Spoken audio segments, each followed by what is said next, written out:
Magandang araw Luzon, Visayas, Mindanao, Sabah. So welcome back sa ating YouTube channel. Pilipinas News Channel nga pala ulit. So in this video, maghahatid tayo ng mga balita na nakalap natin sa maghapon. So according sa source natin sa People's Tonight, ito ay tungkol kay Leila de Lima at sa ating former President Rodrigo Roa Duterte. Ayon sa ulat, nakatarget ang umano'y hit list sa mga individual na kritiko ni Duterte, kabilang ang ilang negosyante, politiko at mamamahayag. Ang pagkakasama ni Leila de Lima o ni de Lima sa listahan ay kasunod ng investigasyon sa extrajudicial killings or EJ case sa Davao City noong 2009.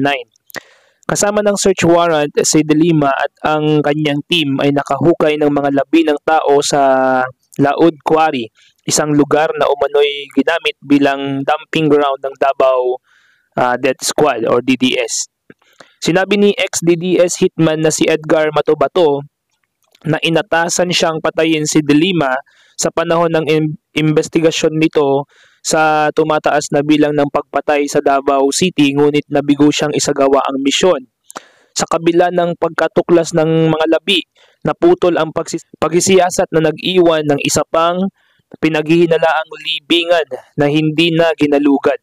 So mga kababayan, ito pong balitang ito ay it surrounds the testimony ni Matobato bilang isang hitman ni Rodrigo Roa Duterte. According po ito sa mga napapabalita po ngayon, na isa po pala sa mga hit list ay yung pong mga kritiko ni former President Rodrigo Roa Duterte, pero hindi po natin alam kung totoo ba itong sinasabi ni Edgar Matobato at kung meron ba itong mga valid and reliable evidences na ba. So hindi pa muna po tayo magbibigay ng konklusyon sa ating balita ngayon, pero according sa People's Tonight, ito po yung nangyayari. So Leila de Lima pasok sa hit list ni Duterte.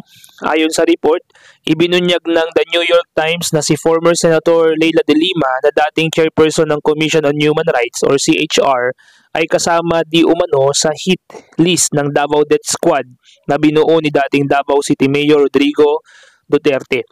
So ito pong DDS or Duterte Davao Death Squad or Death Squad or Davao Death Squad ni Pangulong Rodrigo Roa Duterte nung panahon niya na siya ay mayor, ay isa po dito sa mga hit list or target hit list po nila ay si Leila de Lima. Dahil isa po siya sa mga kritiko noon ng ating former President Rodrigo Roa Duterte.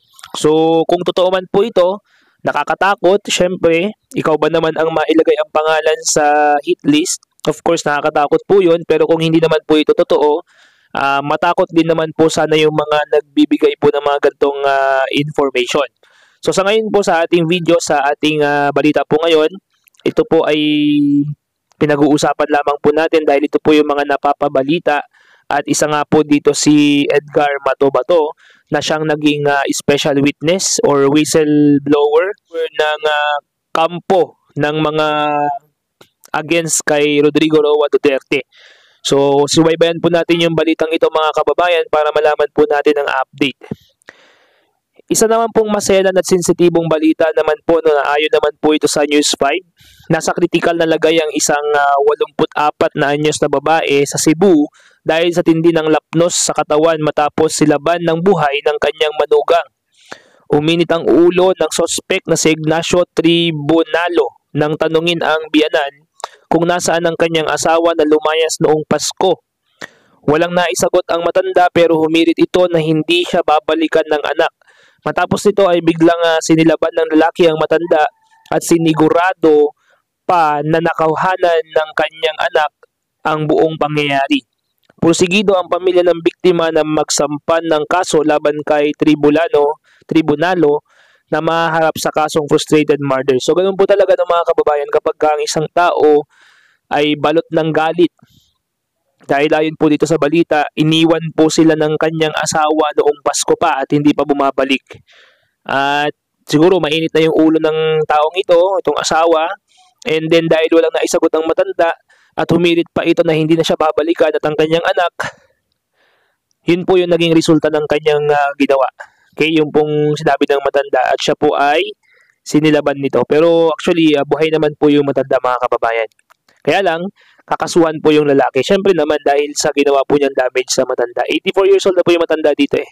And sa mga nakala pa po nating balita, isa pa po sa News 5 pa rin, ito po ay para sa mga nagbabayad ng mga tax ng bayan, sa mga tax sa gobyerno at ganoon din sa SSS. Siguro po ito po ay isang napaka challenging at mahirap pakinggan na balita. Sinabi po dito, nagsagawa ng kilos protesta ang Gabriela Party List sa tanggapan ng Social Security System ngayong Miyerkules, January 8, upang tutulan ang pagtaas ng kontribusyon ng SSS. So, meron na naman po kasing napipintong pagtaas ang kontribusyon ng mga miyembro po ng Social Security System po natin o ng SSS. At ito po ay pinipigilan ng Gabriela Party List. So, yan lamang po yung ating nakalap na mga balita sa ngayon. Talaga namang marami pong usapin ngayon sa ating bansa mga kababayan at ilan po dito ay talagang pinoproblema po ng mamamayang Pilipino, gaya po ng pagtaas ng inflation. Ibig sabihin yung pong pagtaas ng mga bilihin. Kasabay po niyan, syempre yung pagkawala ng trabaho, pagkukulang sa mga pagkain sa bahay, sa mga pamilya, of course magi-increase din ang pagkagutom dahil yung dating nabibili na sakto lang ngayon hindi na masasapatan.